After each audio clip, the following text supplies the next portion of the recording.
Hi, I'm Lucy Jennings. I am a genetics and psychology double major from Charlotte, North Carolina. My favorite Clemson moment has to be tabling for Solid Orange Friday.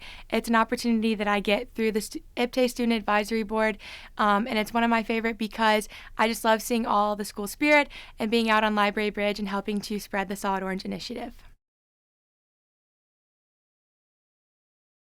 I work in Dr. Jennifer Mason's lab in the biochem and genetics department, and we are trying to understand the molecular mechanisms behind genome instability in cancers. And we specifically look at DNA repair pathways, and my project focuses on how small molecule inhibitors work in that pathway. Which means when DNA is replicating and something goes wrong, we're trying to understand the pathways and processes that help DNA begin replicating again.